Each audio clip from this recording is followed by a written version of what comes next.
What's going on, guys? Welcome to your 61st Java tutorial, and this tutorial is probably going to be the last tutorial for now on polymorphism. Swine flu. So in the last couple of tutorials I told you guys about the concepts of polymorphism, and I showed you guys how to do some pretty cool stuff with them, but we never really put it into a program, and we never really got to see why this was really useful. So in this program I'm going to show you pretty much the core heart of polymorphism and what you can use it for. So let's go ahead, and in this program I'm going to make a method in each one of these classes that's just going to say, I don't know, I'm going to have like a line for fish that says make a noise. I'm going to have a line for dog that says make a noise, and by line I mean method, and also one for animal as well. So let's go ahead and make the same method in animal, fish, and dog. And I probably should have made an animal that makes a noise besides a fish, but you know, fish don't really make noise, but that's not important. You'll see what this tutorial is about. So let's go ahead and make a method in here for animal, and we'll put public void noise. And since animals don't really make a noise, let's just have something on the screen, because this method is actually never going to be called, but I just want to make a method to show you guys it's not going to be called. So system out print line, gotta learn to type, print line, and we'll say like animals don't make noise. And this is pretty much the point of inheritance and why we have this class right here, because fish and dog are each, since they extend this, they can both overwrite this method right here. So let's go ahead and copy this in the fish one. Let's go ahead and put the same method in here. Again, we don't change the name of it, it's just the noise one, but it's coming from the fish class now. And what kind of noise does a fish make? Put like glurp, slurp. That's what noise I would make if I was a fish, so you know, it's good enough. Dog one should be a little easier. We'll put a method in dog called noise as well, and we'll make this one go rough. Not rust, rough, right like that. So now we have this method called noise in animal, and we also have a method called noise in fish, even though fish don't really make noise, but this fish says glurp slurp, and we have one in dog called noise called rough. So we have this main method in animal, and it gets overwritten when you call it in dog and fish. So now that we have three methods named the same thing, let me show you guys the core heart of polymorphism.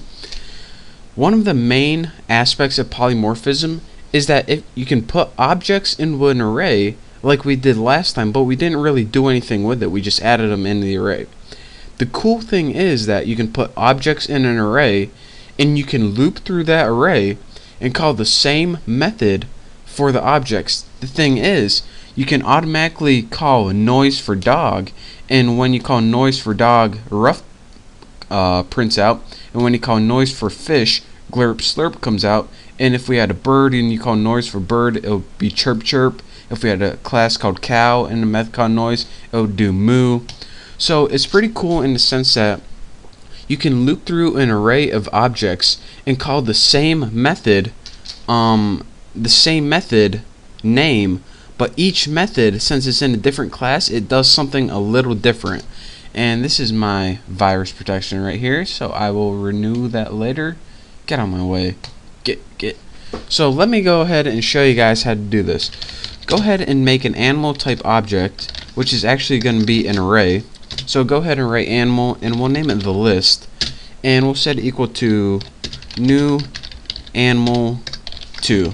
And again, the concept, if we have an array of type animal, then not only can we put animal objects in it, but also fish and dogs, since they extend animal. And that's one of the concepts I taught you guys before. Now we can actually put it to use into something useful. So now we go ahead, this is going to be an array of objects, of 2 objects. So actually this is 3, but let's go ahead and make a dog object and a fish object to use it. I can go ahead and change it. Well, it's good. So dog D equals new dog with empty parameters, since it didn't have a constructor or nothing. So fish F equals new fish, no parameters for that either. So now we have an empty array in 2 objects, D for dog and F for fish. So let's go ahead and use those right now. We'll just do this the easy way, the visual way. So at index 0, which is the first element, let's just go ahead and set that equal to D for dog. And at the list, and at index 1, which is the second element, set that equal to F for fish. Now let me get this out of the way. This is annoying. So now we have an array, and we have 2 elements in it. And again, if you watch the last tutorial, you can see that you can populate this array using add method, but this is just a really easy method for demonstration. The next thing I'm going to do is write one of these enhanced for loops. And in case you forgot what an enhanced for loop was, it pretty much is a special loop to loop through an array. So first you put animal, and then you give it a new variable, what's going to use x. It's kind of like the counting variable in the for loop. And then you write the array name. So now it's going to loop through the array, the list, and every time it loops, it's going to treat the index as x. So we can do things like this. X, which is the object now, since we put object in the array, so this would be substituted for D, the first loop, and F, the second loop. And then you should be x dot noise. And what this is going to do, in essence, it's going to loop through the entire array, and it automatically knows the length of it, so you don't got to worry about counting variables or anything. The first thing it's going to do is say, alright, what's the first element in the array? It's dog. So I'm going to put dog dot noise, and I should have rough print out on screen. Alright, done with that. Now next element in the array, it's a fish element. So I'm going to put fish dot noise, and the fish noise is glurp slurp. And then I'm done, and that's it. So let me go ahead and run this to all those, and you see rough glurp slurp.